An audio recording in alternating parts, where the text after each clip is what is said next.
Okay, welcome. So you just witnessed the hardest part of this event, but you made us smile. It's very difficult to smile without having anyone to smile at, and you're a great crowd to smile at, and I'm very grateful you're all here. But mainly, I'm extremely happy and grateful that Executive Vice President Teresa Ribera Rodriguez is with us in her first major public address since she took office, and that we have a truly spectacular panel. As usual, they need no introduction. As usual, I will still introduce them. So Vice President Ribera, of course, is Executive Vice President for Clean, Just and Competitive Transition at the European Commission, and she's also in charge of the competition portfolio, which for Bruegel has always been an extremely important portfolio, one of our favorite portfolios, I dare say. And before that, she was, of course, Vice President of the Government of Spain and Minister for Ecological Transition of there. Before that, she was Director of IDRI in Paris, which she actually took over from Laurence Toubiana, the founding director of IDRI. And before that, she was a State Secretary, also in charge of climate change in the government of Prime Minister Zapatero, I believe.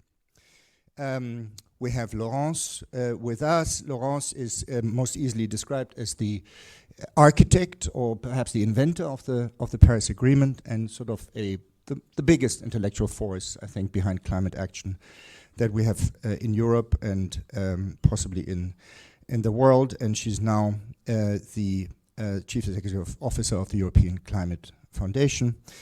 And then we have two very distinguished senior fellows of Bruegel here. We have Jean Pisani-Ferry, who is, of course, the founding director of Bruegel. And like, many of us macroeconomists with bad consciences increasingly got into climate issues, most notably with an important report in 2023 on the macroeconomic consequences of the climate transition written for the French Prime Minister, which was a landmark report. And finally, we have Simone Tagliapietra, Bruegel Senior Fellow, who is one of our leading lights in this area, energy and climate. So without further ado, I will hand over to Vice President Ribera, but I'll just tell you essentially the plan. So we're going to have a keynote. We're going to have a discussion on the panel, and roughly the way it will work is that each of the panelists, and I will abuse the power as a chair to do the same, will ask one question. And we will do it, question by question.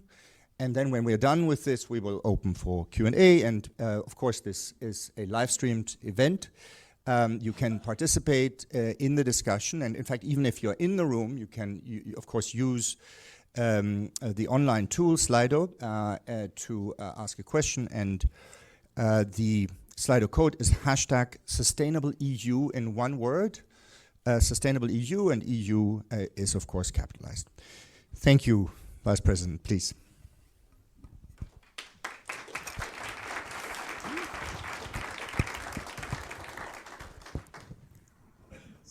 Thank you. Oh no. Thank you so much. Thanks for the invitation to be here today. I was paying attention to your comments, and I was so happy to hear from you. Sustainable EU, one word. Sustainable EU, one word. This is probably one additional reason why we all love Bruegel. So thanks a lot. You always have bright ideas, but you also know very well how to express these bright ideas in ways that people can understand, so that we can communicate better the knowledge, the understanding, the sound assessment on how we can improve the quality of life of Europeans and to respond to the challenges that we always have ahead of us. I think that this is one of those moments when we realize that we still have lots of challenges, probably more than what we could have liked to identify in the horizon.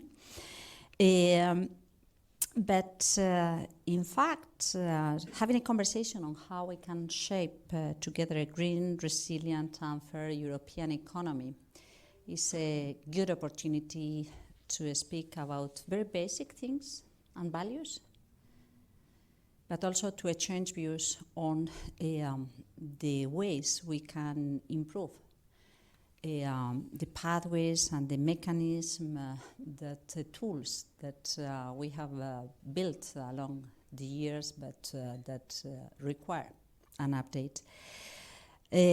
Because it has been a long journey. I mean, probably the fact that the European project after the World War II started with coal and still also make us a reminder on coal being energy transition today, still being clean industry, the carbonized industry today, and that in the journey we have identified people, social capacities, core values dealing with solidarity and rights as key aspects to build this European project where we can rely on what we can do and how we can combine the different capacities, the different knowledges, the different technologies, the different territories, the complementarities of the Europeans.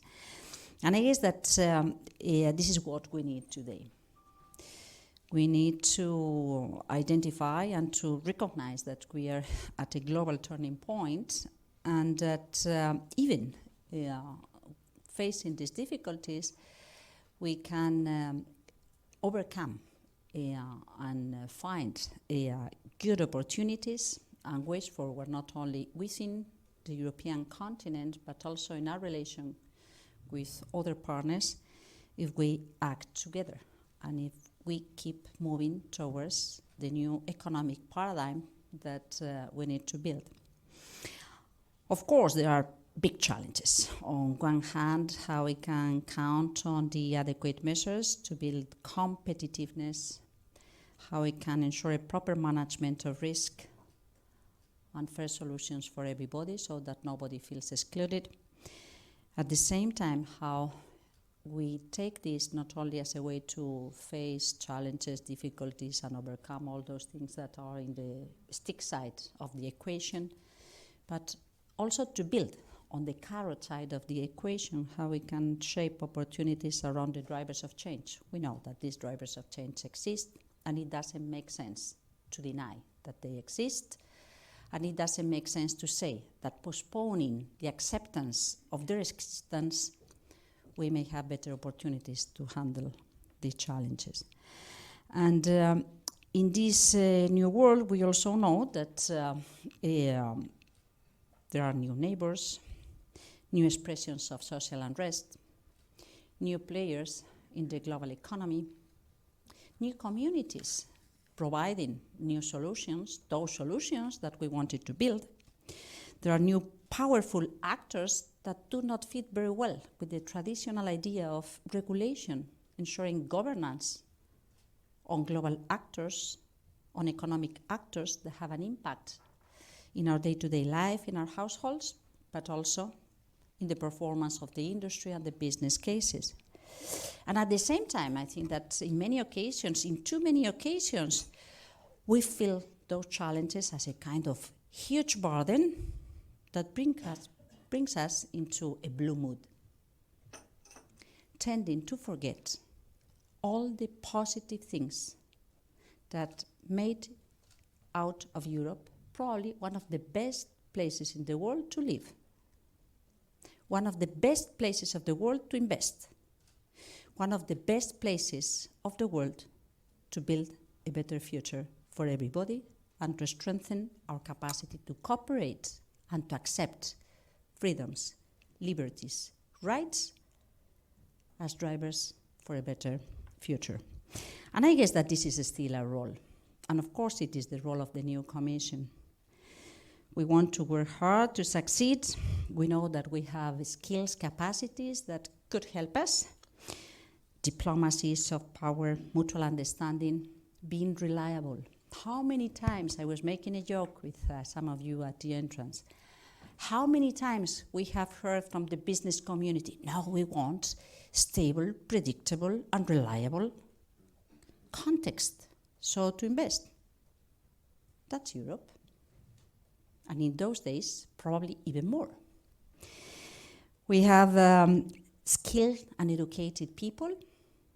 We have a system that ensures that any citizen can concentrate on what it matters, because whenever we have a need to count on education, on health systems, on social measures, they are there. I'm not saying that they are perfect, but they are there.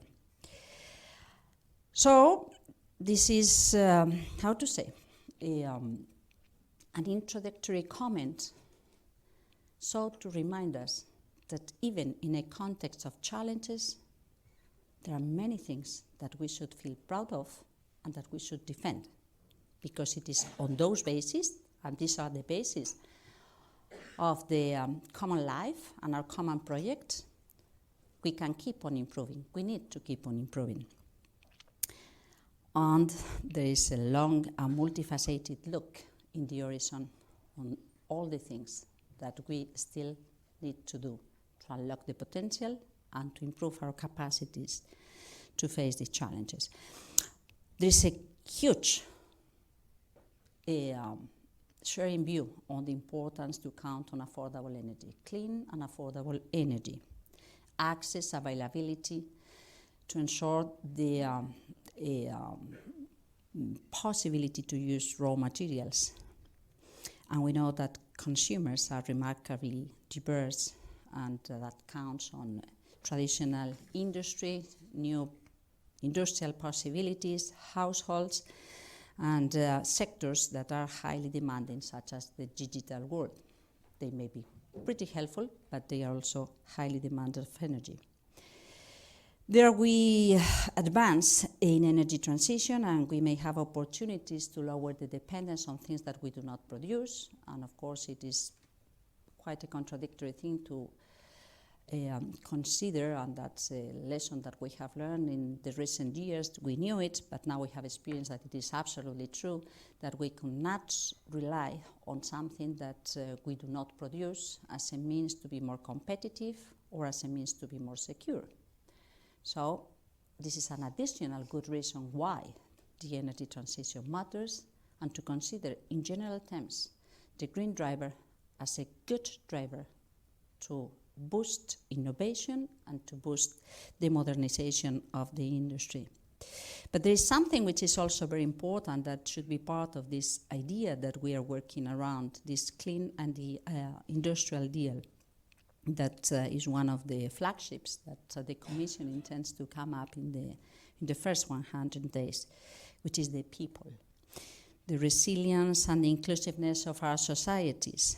Despite the many challenges we face, from climate change to inequality, border security, or defense, we know that we must stay true to our core principles, and that a well-designed, an inclusive society that pays attention to the capacities of anyone, but also the willingness of anyone to count on a good quality, good access to a quality life is very important. And this is why I think that we all were quite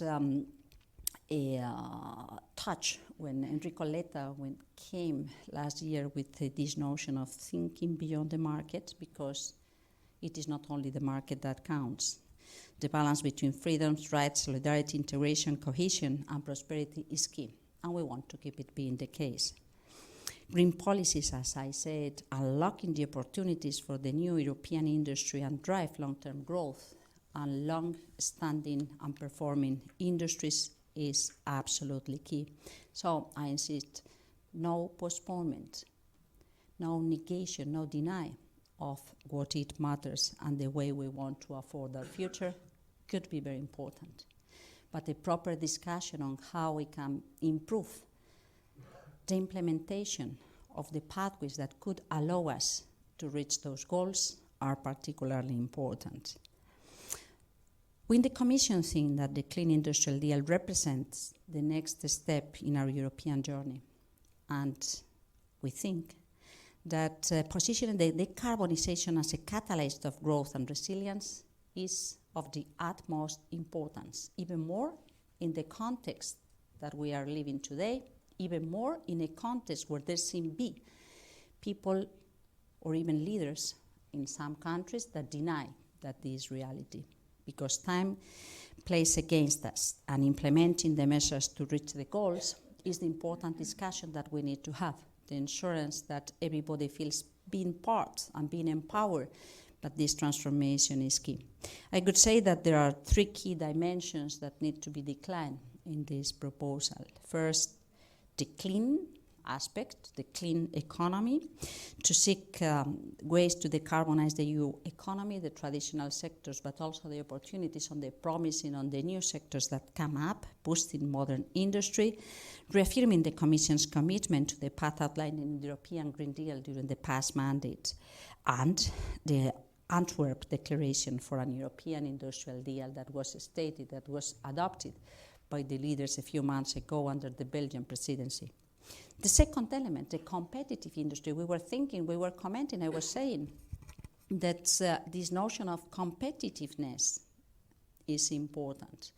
We need things that last, and we think that the way we produce, the way we consume are important aspects, but competitiveness is a right combination of different factors, including those elements that take seriously the consideration on the materials we use and the skills of the people and the performance in terms of innovation, so to produce in such a way that economic performance does last, the profits do last.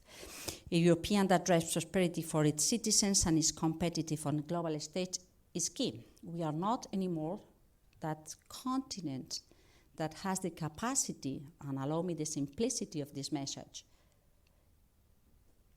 to shape the offer, the demand, the price in the global markets. Happily, there are many other players apart from the Western players, traditional Western players, that do take their part and do contribute.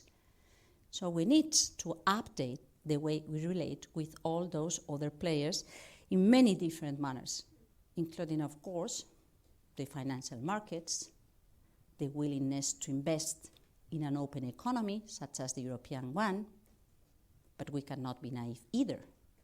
We want to ensure that this happens in a level playing field.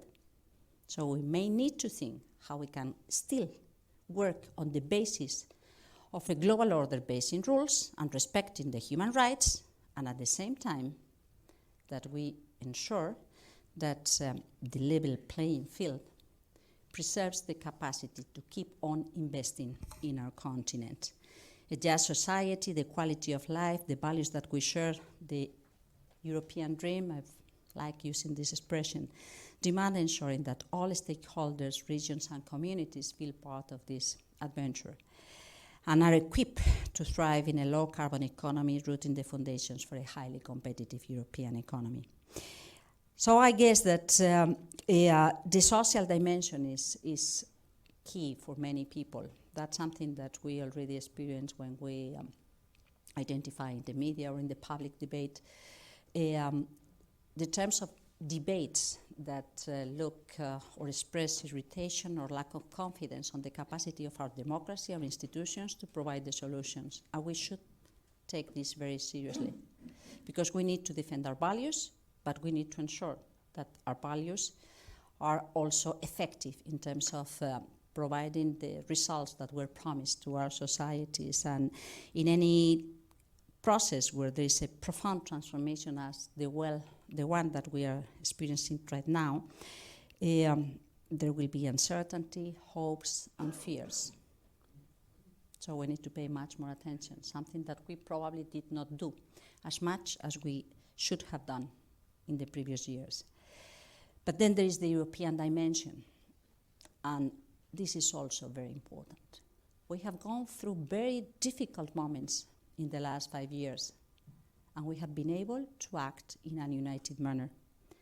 We still need to improve this capacity to act in a united manner, leveraging the collective strength and robust foundations of the 27 members for a highly competitive economy, and to be sure that we can co-create solutions. So, to avoid this kind of madness dealing with subsidies raised, so to concentrate everything here or there, that doesn't work. We need competition within Europe. We need the cohesion and territorial approach so that everybody feels that there is a chance to do more at whatever corner in the European geography. And there is another dimension that was also stressed by the Draghi report. If we want this to happen, this is not going to happen just because there is a huge amount of public funding solving everything. We need the confidence of the investors, we need the confidence of the innovators, the confidence of the industrials, the confidence of the markets, social-based markets, open economy, but taking into consideration in a balanced approach all the reference that have made out of Europe a different way to understand prosperity. How we can get the confidence of the markets to invest in Europe? It's a combination of different aspects, and we know that we need public and private funding, and probably this public aspect is key if we want to ensure the speed, but it's not enough, as I said. And then there are questions dealing with simplification, too many levels of decision happening at the same time, not always consistent, not always effective, not always even efficient in terms of what they want to achieve. How we can provide the adequate signals to get a proper blending of all the different instruments at the national level, at the European level, public, private, the dimensions of the markets to avoid the fragmentation. Does everything fit for all the sectors? Of course not. But there's a message that is absolutely clear. When we do stop deepening into the single market, things tend to break down. So we need to speed up our collective capacity to make these fragmentations, to ensure that we can keep on going. We are and will remain, as I said, an open economy, and striking the right balance between global and local priorities is essential. And in that context, I have a few words to add in terms of the competition policy. Because, of course, we need to avoid this concentration of power in new incomers, and we need to ensure this level playing field both at the domestic and at the external dimension. We need to think on how to blend public and private funding, and how to combine the European interest with the very legitimate national or local interest or preference, taking into consideration the background and the skills and the abilities and the willingness to do this or that in this concrete region. But it is also true that in order to do so, we need to assess how we can better improve the traditional toolkit to deal with competition policies, how to tackle the new challenges that lie ahead. We have identified some new tools, which are very important in the last mandate, and we will need to implement in a very fair and effective manner those tools. But there may be a need to update some of the traditional tools, or even, given the case, to identify how we can simplify the application, the implementation of these tools, or to think if we may need additional tools to be saved. I guess that this is still a very open conversation, but we need to get into the concrete measures and lines to take in the coming weeks, so to ensure that we are ready to combine thinking with action and ensuring that everybody feels that we have the opportunity to keep on going together. Thank you so much.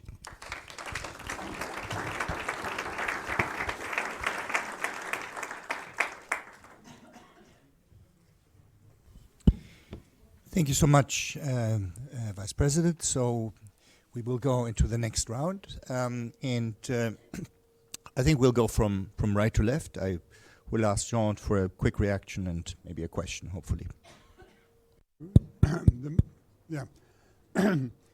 Thank you so much for this speech. It's obviously a major issue to understand what are the motivations for the clean industrial deal. And I would start from the view that the Green New Deal was supposed to be a complete set of policies. And in the view we had a few years ago, there was no need for a complement to the Green New Deal. Now you're telling us the Clean Industrial Deal needs to complement the Green New Deal and needs to strengthen the Green New Deal. And my question is why exactly, what has changed? I have various possible explanations.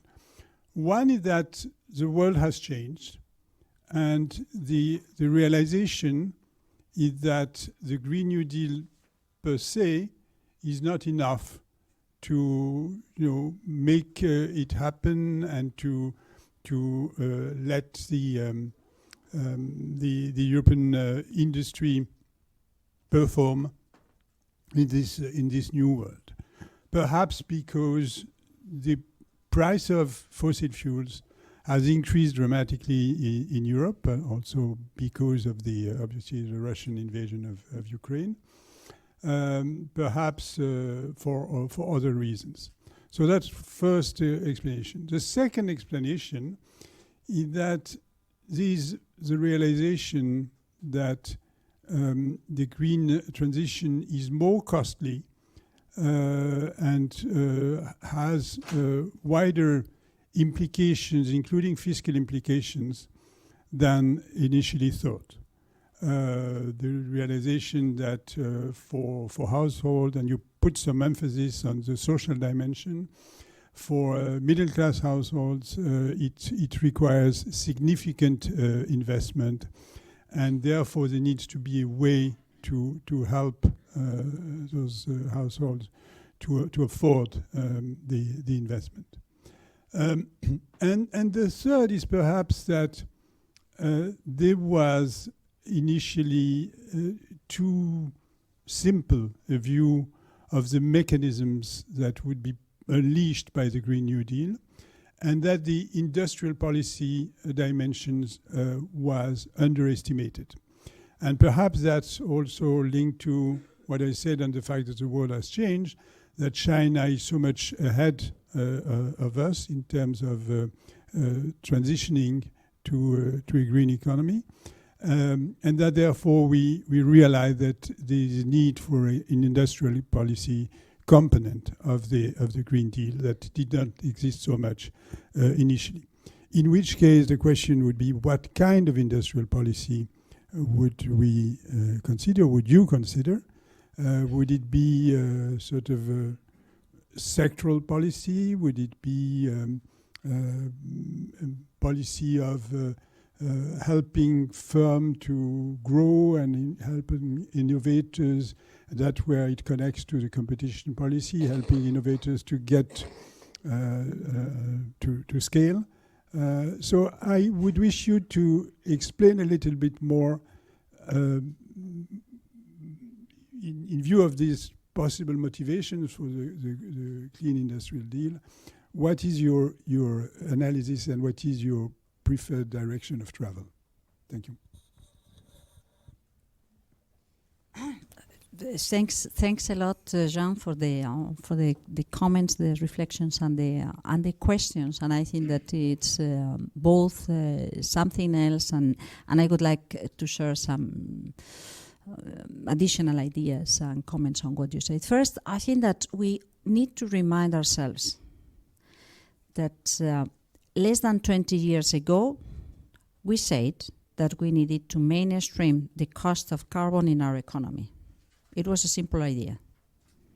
So to provide a sense of cost to anyone, and to change the way we produce, we consume, and to have this as a main reference to think differently and to work with other partners in all over the world. But of course, this is something that it is systemic. And then it is a little bit complicated to enter into how it affects and the type of spillover effects that we could not figure out at those days, and the learning process that we have made during these 2 decades. And I think that in general terms it is a great success, but there are 2 things that we have identified. First, the speed is still not sufficient. Second, this deep transformation in such a short period of time requires reassessing how effective we are being and how we can facilitate things with a positive consequence towards the society and towards the economy if we want and we need the whole society supporting and willing to do more. So I think that what it was achieved in the past mandate to identify as the major driver of the whole Commission policies, the Green Deal and the Fit for 55 later on, is great. It is fantastic. And lots of things have been done in many different aspects of the European policies. But it is a learning process that needs to be adjusted, that needs to be improved, or that needs to pay attention to those things that we did not expect that happen. This is, I could say, the domestic approach on why we need to keep on doing and updating the trio of efforts that we need to ensure, and how concentrating on the willingness of Europeans to fabric in Europe require dedicated measures and policies to ensure that this happens. The second aspect comes back to one of your questions. We do not work in an isolated bubble. Happily, there are many other people and many other countries in the world that made a similar assessment and are trying to do their best. And this is a driver for competition, and it is good, but it creates new realities and new economic consequences that we need to address. And I insist on this European pride. I could not change my residence to many other places in the world. I feel happy about this nice balance of freedoms, rights, social support, and reliable institutional and economic approach and logistics and so on. But there may be other geographies that through different means that do not necessarily have the same approach in terms of how the society behaves and relates, have performed very well with some industrial value chains. And it is fantastic, because if we accept the fact that to address these problems, it is better to work on the basis of cooperation, it is good to know that there are many people that want to provide solutions to our challenges. But then we need to cooperate, and we need to ensure the level playing field. And there may be issues that do not match very well. We experience some overcapacities because the demand was not as strong as it was expected to be, and there is something that is exceeding for a national market that wants to flow to a different market, but has an impact in this other market. And our general acceptance of living in an open market and an open economy is great, but I think that we also need to pay attention to those that were first movers, or to those that rely on those values that we defend to ensure that this level playing field provides certainty and guarantees for them to keep on doing and keep on working, and not to kill our own confidence to invest in our continent. So I think that it is good. And then your final question, and I stop, is what do we do with what is an industrial policy? I think that we need to fix the basics to create the proper ecosystems. And then, of course, we may need to come along with the sectors that want to update and to provide the next generation of solutions. And this is a dialogue. I mean, at the end, the economic reality and the prosperity is not something that is only driven through the institutional decisions, but I mean, regulatory decisions, but it is also that requires the participation of the different social stakeholders, including the business community. So I think that we need to take a much more, how to say, tailored approach to understand the problems and the risks, and to find out the best ways to promote the change as fast as possible, but without making mistakes. So I think that there will be many answers to your question, but all of them complementary. No, I'm making what it has been achieved up to now. Thank you, Vice President. Laurence, please. So thank you, Teresa, for this big picture. On one side, of course, it's, as you mentioned immediately, there is many things happening elsewhere, and that's important and positive. But of course, as in a way Jean mentioned, we have had enemies on this green transition as well. And maybe looking at the situation we are in, I can understand the question mark, is a clean industrial deal the way to respond to the actual situation of crisis, the geopolitical crisis we are facing? And there, I think it's a very interesting challenge, for example, because it's a moment, of course, we have repeated all these last 2 or 3 years after the invasion of Ukraine that we have to revise all the assumption of EU system outside, the gas from Russia, the military security from US, and the cheap input from China. So everything's now, of course, redefined. And so we have to redefine the industrial deals. That's, to me, a very logical component. But then we have, compared to what we were at the beginning of the Green Deal or in the core of the making of, I see, of course, we have now adversaries because, of course, there is so much money to be made out of the anti-Green Deal. And so one of my questions is how we manage our security in a broad sense, military on one side, of course, the ability to stay on course on Paris Agreement implementation, because if Europe doesn't do that, I'm very pessimistic of everybody letting go, maybe with different view of China, as you may want to comment. But then how we, in a way, in this time of conflict and tentative of destabilizing of Europe, how the Green Industrial Deal can be a way to have a social contract that stay, that unite us all, and in a way resist in front of what is coming, and not only classically from Russia these days, but as well from the US. And I think I'm curious if you may or may not be able to speak about the capacity of foreign powers to intervene into European politics these days. Then, so that's my big question, and then we need to make friends. Europe may be isolated if we are not careful. And I see many friends in Brazil, South Africa, or elsewhere telling Europeans, don't ask us to choose between US and China, but maybe it's a question for us as well.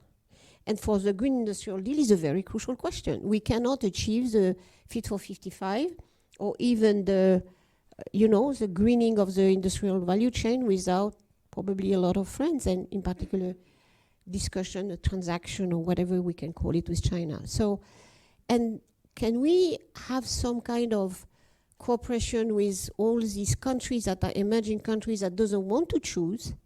And what kind of course, Mercosur is there with his highs and lows. What do we do with South Africa? What do we do with some of the BRICS in this project? I think that's a key moment where Europe can stand up. And then, of course, there are many other issues. I cheated a lot of bit because I needed to talk to you about the social cohesion among the countries of Europe, the Clean Industrial Deal. You address that. You may want to address that again. But I think this problem of how we stand up, how we propose to others in financial terms, industrial terms, codependence relation, That to me seems to be very crucial these days. So that's my question. Much. I was about to make a joke. So to add in this very long name of this vice president and friendship, because I think that that's also the intention. I could say that there is still the two dimensions: the internal dimension and the external dimension.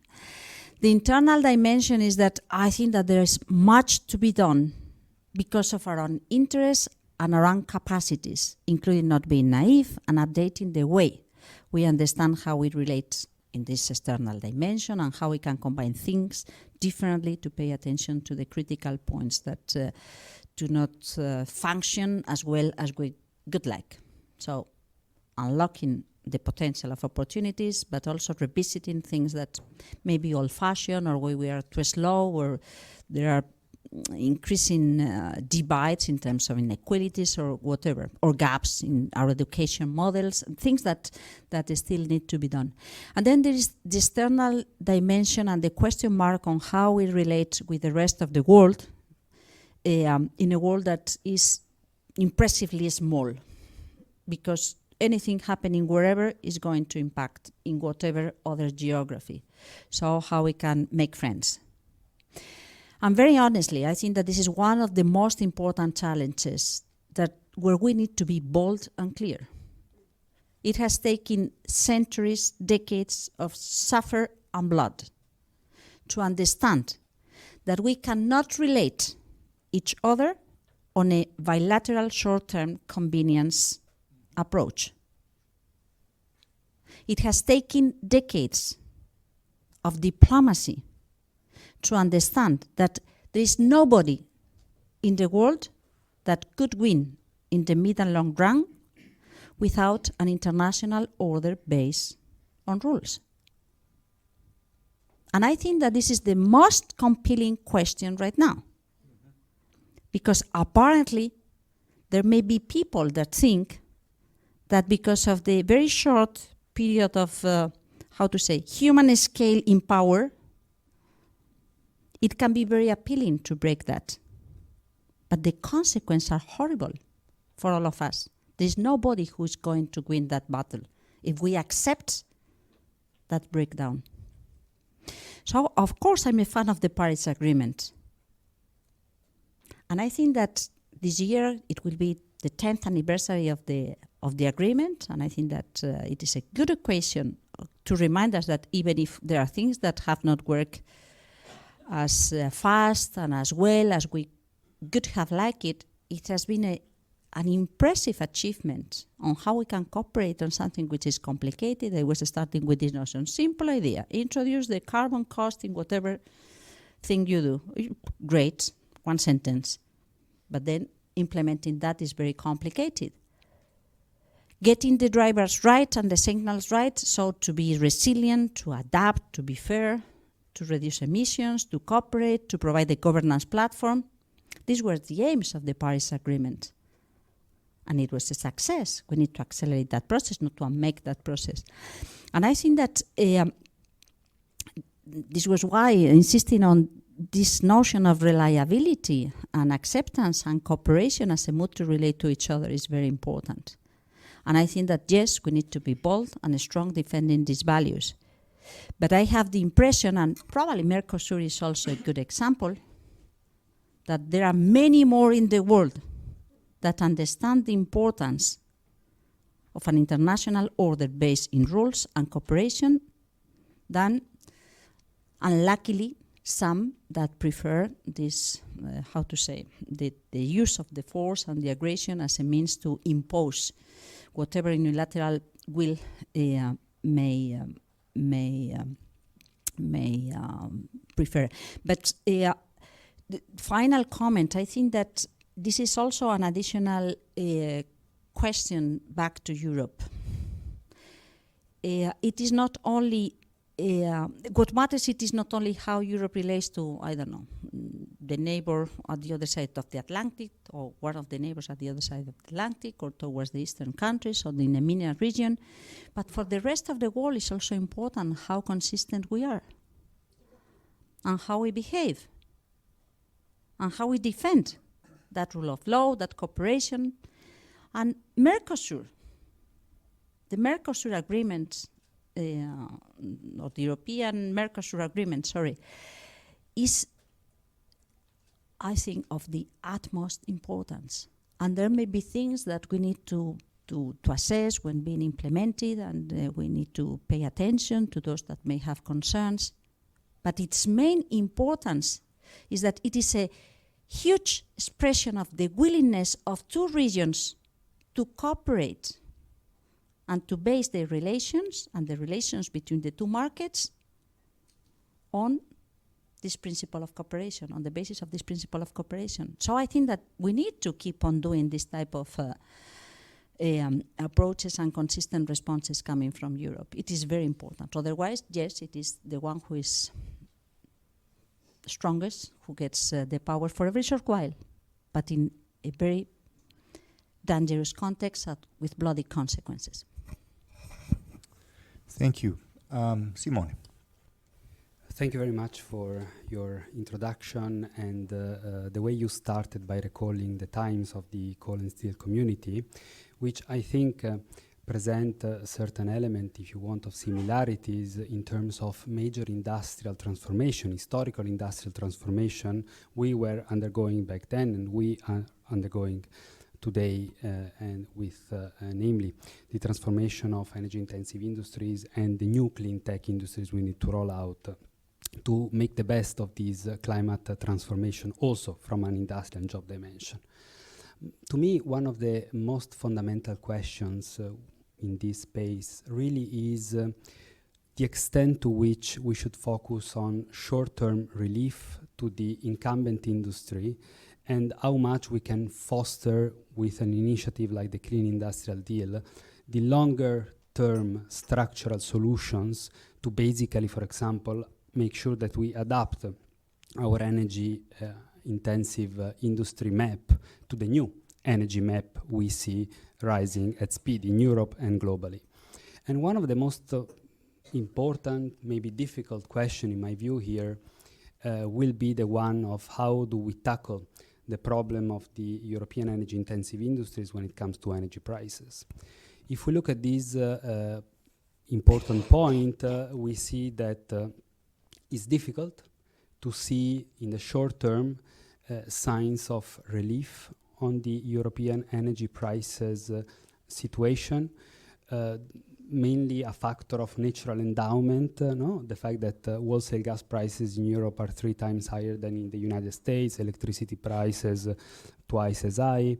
And if you look at all the market analyst projections, it's difficult to expect a decrease in energy prices before at least a new wave of LNG capacity comes online and around 27, 28. And of course, if you want to wait for a more structural role of renewables in slashing overall energy costs in Europe, all projections, including by the Commission, point to the mid-2030s for that to happen at the latest. So in this situation, many, including, I would say, Mario Draghi, have been calling for the provision of short-term relief to the energy-intensive industries by lowering their energy and namely electricity prices, for example, by playing around with the network fees and so on and so forth. However, if you look closely at this issue, a major trade-off emerges between industrial competitiveness on the one hand and social fairness on the other. Because what is not paid by some will be paid by somebody else, right? And if we are to switch the cost of the energy system to the households at a time where they are still suffering from the high gas and electricity bills without the relief measure of the energy crisis, and by the way, after 2027, with the additional burden coming from the ETS2, this might be a difficult element to square. And we also need to consider that electricity prices are today already heavily subsidized across Europe in the energy-intensive sector.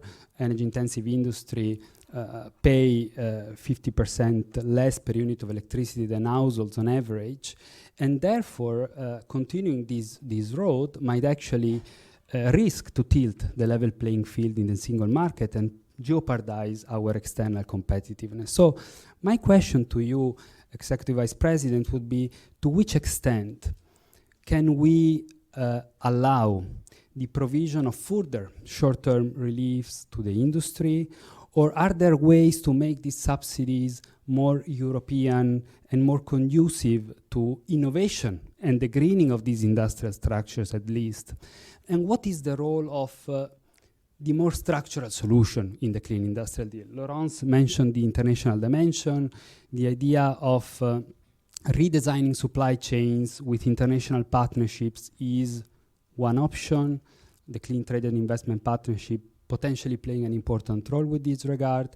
And on the domestic side, both the Draghi report and I would say also the conclusion of the Clean Industrial Roundtables in the previous mandate pointed also to the idea of the development of clean industrial clusters within Europe to make the best of the renewable energy endowments we have across the continent. But of course, this will generate winners and losers. Certain countries, maybe in the sunny south, will benefit more than other countries that have less renewable energy endowment. So I wanted just to explore a bit more this mix of short-term and long-term interventions in this regard, if I may. Thank you.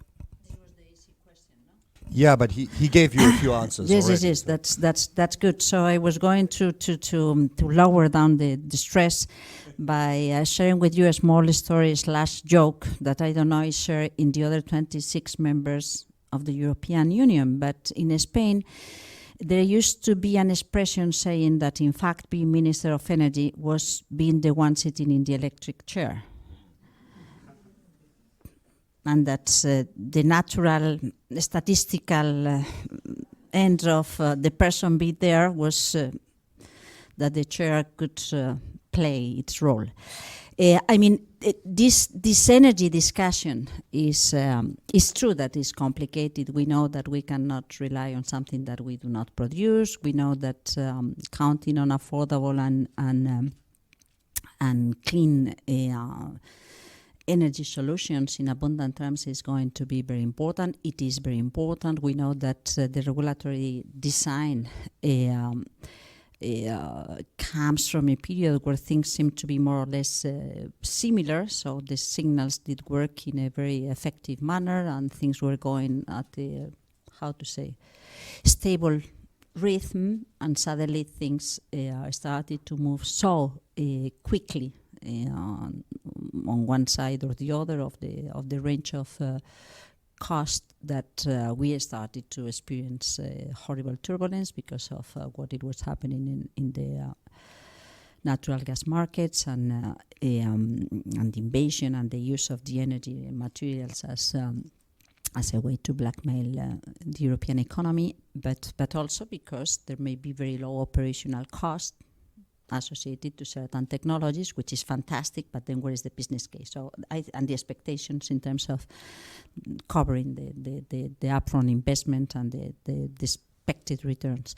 So I think that, yes, of course, we are in the middle of this terrible transition where we know that the mid and long term sounds fantastic and we will certainly get it, but in the meantime, we need to survive and we need to ensure that the things do work. And it's true that we cannot come up saying, yes, I ensure full certainty to any investor at whatever cost any final consumer could pay.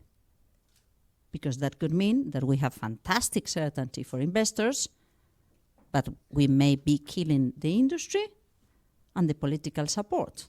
And that was what we were experiencing 3 years ago. And this was why we needed to intervene into something that was designed for a different reality. And in the short term, we may think of this type of approaches playing again, or we may think on what are the things that we have introduced in the measures that were taken at those moments to provide other solutions. But you are right, we need to invest heavily in new infrastructures, so to ensure that in the mid and long term there could be a capacity to count on reliable, affordable, stable and clean energy, and making full use of the complementarities of the continent. We need to ensure that the industries can count on a reasonable place to compete in world markets, so that the cost of energy does not represent such a heavy burden that they cannot overcome the gap, that the households can afford this terrible thing happening still in Europe, which is energy poverty, not having the ability, the capacity to heat the houses. And I think that this requires being how to say, a little bit innovative and audacious in the approach. And it's true that there are other alternatives, and we have accelerated the rhythm of the energy transition. There may be better occasions to provide stability in this range of prices, but I could also take advantage. I'm not going to answer your full set of questions. I think that Jeremy was saying, you provided some very important clues, but what I could take the advantage to say once again is that we need to be sure that in the combination of measures that we promote, there is this involvement coming also from the energy industry and the utilities to understand that we need this combination of support. I mean, if now there is someone ready to pay for the same amount of electricity, double of the price that I signed it in 2 years ago in a PPA, I'm ready to break, to pay the penalty, and to sign with the new one. Hey, this is not reliability or stability. So I think that we need to be quite serious on how we deal with the energy challenges, because this is not a fixed picture that it is going to stay how to say, with permanent feature that does not move. And I think that at the same time, I think that there are many things that happily are being improved in terms of efficiency and providing more room. But my final comment on that turns back to your social climate fund and the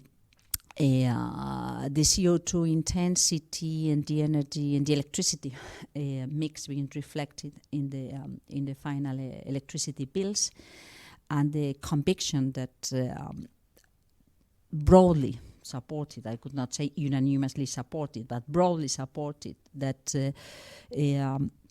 electrification first, or if maximum efficiency first, but electrification next to this first approach is key, and giving the fiscal signals, the facilitations to improve the efficiency and the energy savings is going to be important. So to prioritize those investments and those capacities to earmark some of the existing public revenues to invest there where it is more important is key, and to identify where there may be needs to tailor-made solutions for industrials that are doing their best but that cannot cope with this turbulence is also very, very important, because we could be undermining our capacity to respond and to benefit in the mid-long term if we do not take this seriously. Let me maybe ask a question directly on that. So one question that concerns me is how we reconcile, support for companies, even if it is tailor-made, even if it is competition-friendly, even if it's conditional on decarbonization, right? We don't just want to give away money. Nonetheless, these are industrial subsidies. They have to be financed from somewhere. And most subsidies in Europe, as you know, are financed at the member state level, and we have a state aid framework that deals with it. And to the extent that we want to amplify them, this can create a trade-off with the level playing field within Europe. Now, there's sort of an easy answer on how to avoid that problem, which is let's just do all the subsidies at the European level. Okay, that's basically the answer of the Draghi report, right? And it's also our answer. And you know, we are all sort of in favor of some form of industrial policy, but we really think it should be EU level, because only then is there no conflict with the level playing field inside Europe. Okay, the problem is we live in the real world where presumably funds at the EU level are limited, right? And so if I read, you know, President von der Leyen's mission letter to you, I mean, they provide hints that the Commission is sort of internalizing these constraints a little bit, no? Because on the one hand, there's mention of a European Competitiveness Fund, which is essentially what Draghi and to some extent us have been calling for. Let's do this at the European level, common rules and so forth. But then also, you know, sort of mission letter on the competition part starts with, let's revise the state aid framework to some extent. So the way I read it is that sort of there's a recognition that maybe the money, it's not all going to come from the central level. A lot of it will come. And so we need to somehow resolve the tension between this and competition in the level playing field. And so is this the right interpretation, number one? Number two, can you give us any hints, and I'm sure the answer will be no, on sort of what the ratio is going to be between the money at the European level that you're assuming and what you're assuming from the member states? So it's going to be a teeny little fund at the European level with massive state support, or maybe hopefully the other way around. And then finally, what is the kind of institutional framework that we need? I mean, do we need to go beyond just having a piece of paper like the temporary crisis and transition framework and do something more, I don't know, institutionalized, more coordination, more substantive to actually reconcile the European perspective with national interests?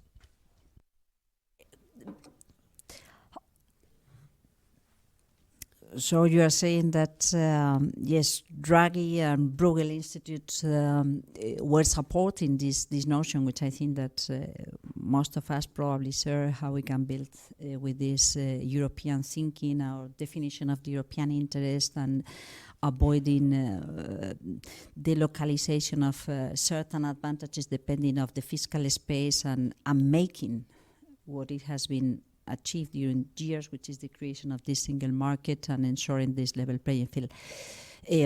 Still on the joke side, I'm lucky because I count on some of the brightest minds in the services of the Commission with my people in DG Competition. So I'm sure that we will have... That's not a joke. That's not a joke. That's a reality. That's it. So I think that this is some of the advantages to deal with the challenge.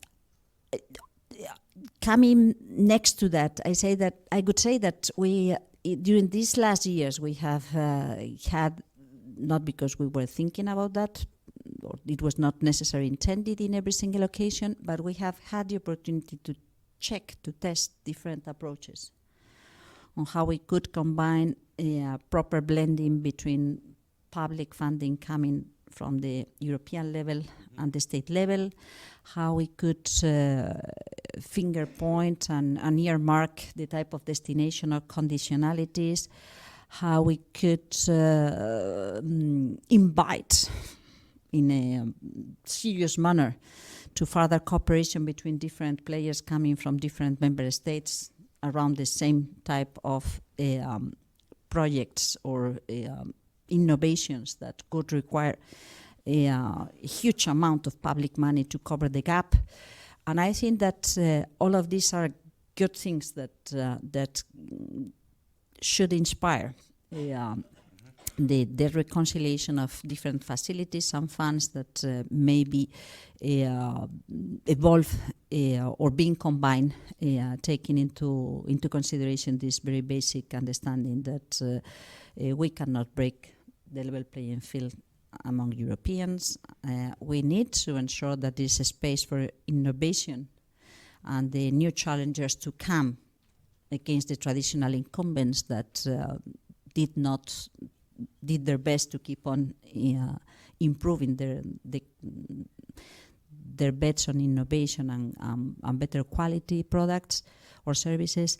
And I think that this certainly requires public funding, the signal, the de-risking, the use of the European Investment Bank, so to ensure that even in that context there is a way to facilitate a combination of sources to come along with private investors. The financial and capital markets and savings unions, which probably is not easy to achieve, but it is something that it is also very brightly expressed by Draghi. We cannot afford the fact that we are much more costly and that the European savings invest elsewhere. It doesn't make sense. So I think that, yes, we need to address the issue of public funding. Yes, we need to address the issue on how we update the competition tools. No, not necessary a review of the state aid approach means saying whatever is valid. I think that everybody understands that this is not the case, but there are ways to try to identify where we need to focus and where it is something that should go on its own, and how through the guidelines there is a sufficient flesh to facilitate decisions that do not need to go through a very slowly, careful and due process in European terms. So I think that there are things that show to what extent it is a good idea to try to figure out how competition policy, antitrust policy, having the capacity to be vigilant on the well-functioning markets is a good way to free somehow capital deadlocks that may be used in the market with this European perspective, and this is where it is not a joke, but I come back. This is an exercise that has already been started within the services, and it is an exercise that certainly will benefit from the inputs and ideas coming from the communities that have been working in intellectual terms or in practitioner terms, what competition can do in order to facilitate this free or not free, these incentives to perform better. Okay, we're now going to go for questions from the floor and from the Slido. So I'm going to, so this has a pro and con. The pro is you can choose. You don't have to answer everything, okay? The con is you have to remember more than one question, okay? But I'm going to make it easy for you by summarizing a little bit. So I will start with summarizing something, then I will go to the floor, starting with my colleague Heather on this side of the room, maybe one on the other side of the room, if there is one. Otherwise, I will take, okay, we have one over there.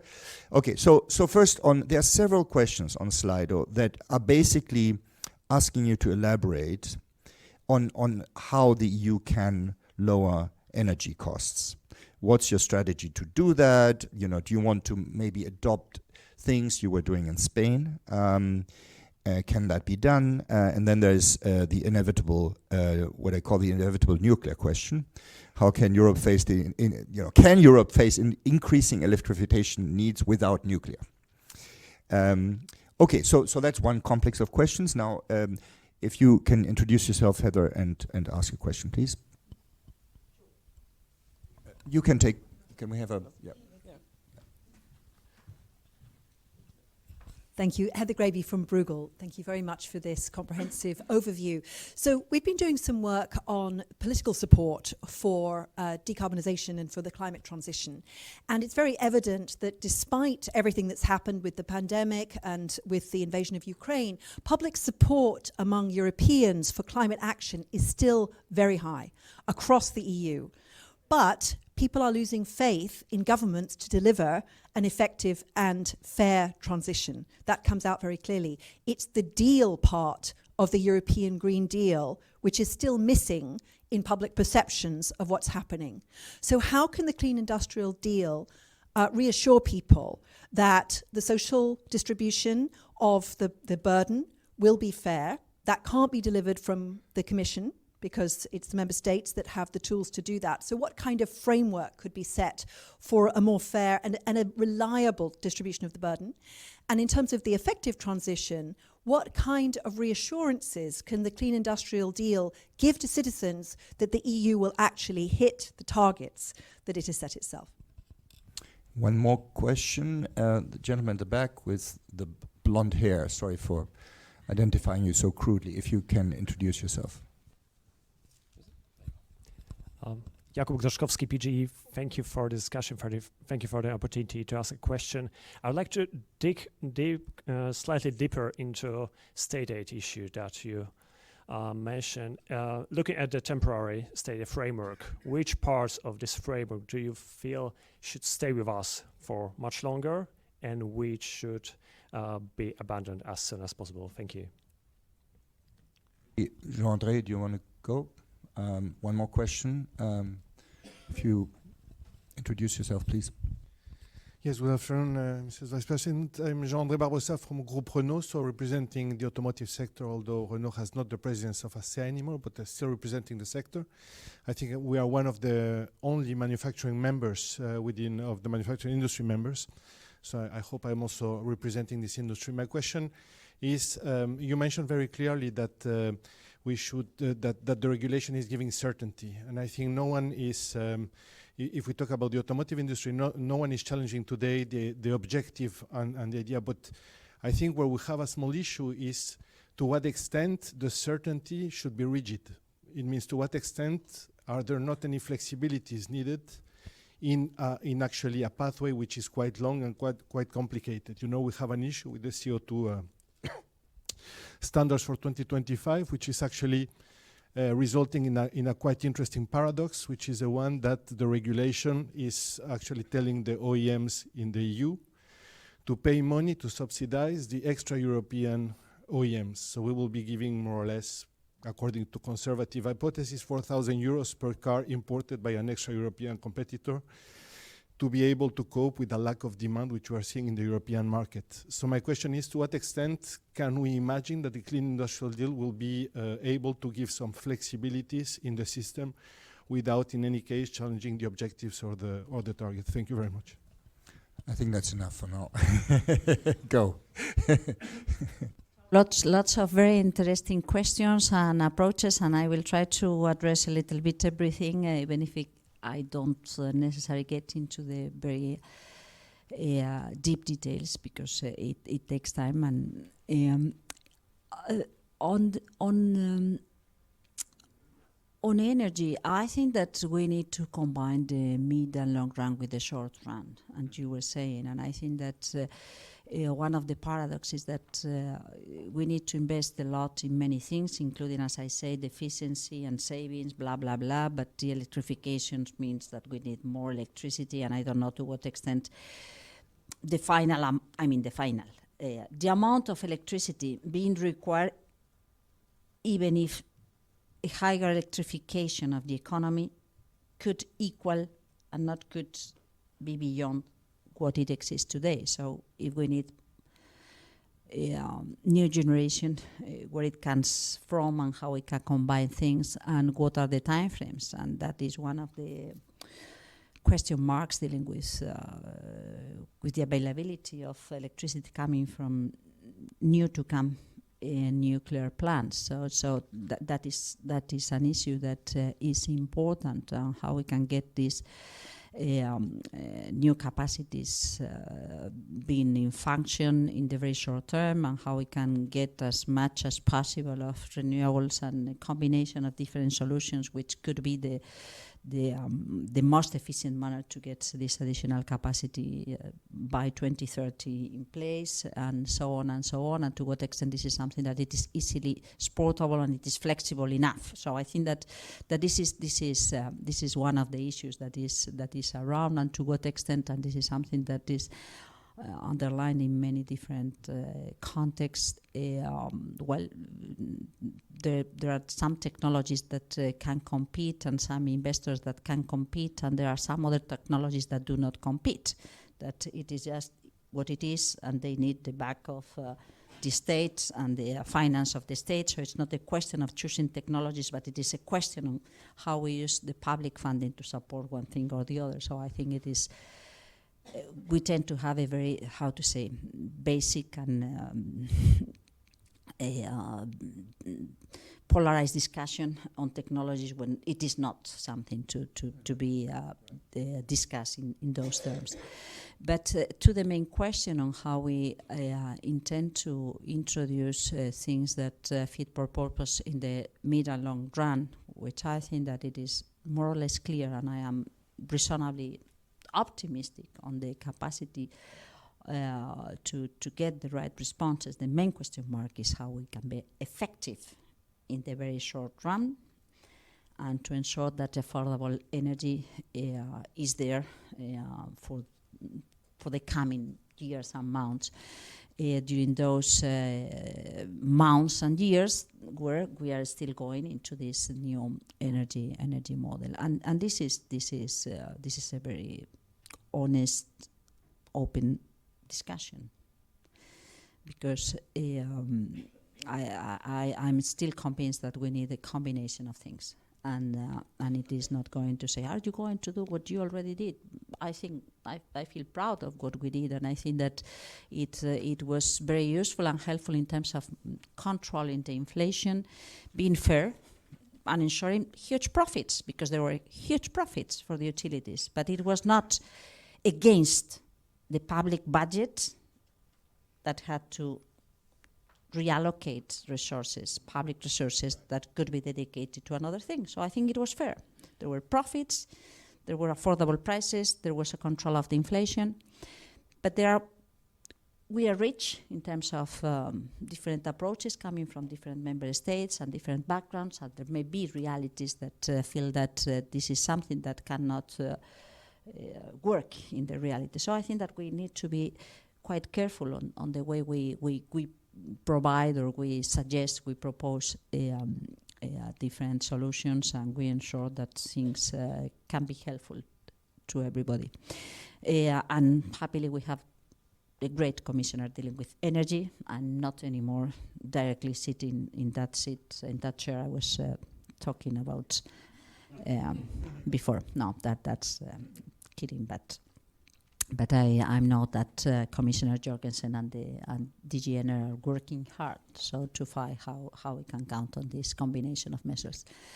Dealing with the social aspects and the reference to affordability, just transition workers, I mean just transition for workers, just transition for consumers, because that also matters, and just transition for the local communities, because there may be changes in industrial placements or energy placements, fossil fuel-based energy placements, that have been the core of the economic activity of a whole local community. So it's not direct impact, but the whole indirect impacts may matter. I think that is of the utmost importance. I think we cannot fail on that. Many of the problems that we are experiencing right now and the lack of confidence may be connected to the fact that there are many Europeans that feel that the institutions do not care about them, and that their problems are not perceived as problems, and that we speak about business opportunities, but we do not speak about social difficulties. And I think that this is very, very, very important. And it is not because there was someone willing to do that, but because it is a reality that in such a deep transformation there may be things that require having an alert, a warning that anticipates where the difficulties may be and how we can provide the comfort and the reassurance that there will be nobody that will be forgotten in this story.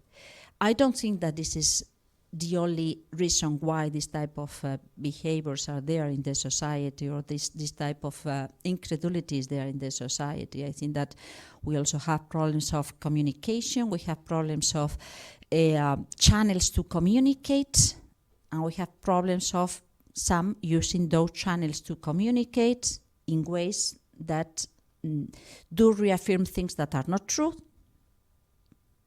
and that avoid or prevent the possibility to confirm, to check that it may not be the case. So I think that we have also a problem of how we relate to each other and how we communicate and how we ensure that the open conversation in a very noisy context is based on reality and honest discussions on things that are very difficult, but not on things that are really unreal, as those saying,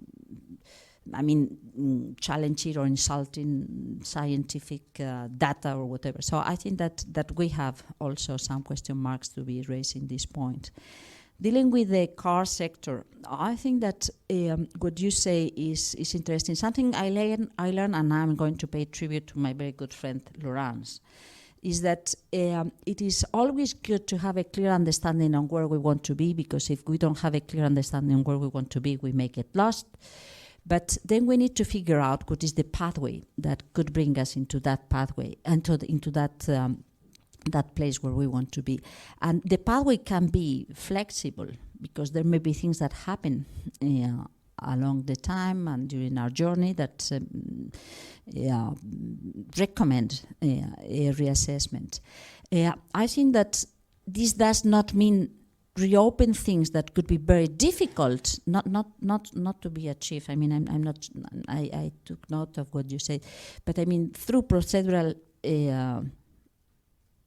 difficulties. I mean, having a decision at the European level is institutionally so crazy, and reaching a deal that if you reopen that deal, you don't know what you are going to get. So I think that this is also something that we need to bear in mind. But the question is how we can make an interpretation of what it is already there, so that it can provide the right approach on how to combine the different apparently complicated or controversial or even contradictory goals. And I think that this is part of the exercise that is open and that is being announced by the President von der Leyen, by the President of the Commission, President von der Leyen, to facilitate this dialogue on how we can combine. But you were very honestly saying, I'm on the side of the car makers, and there are many other elements of the industrial value chain that are important. And there are connected decisions that may have a consequence that were not the goals that were intended.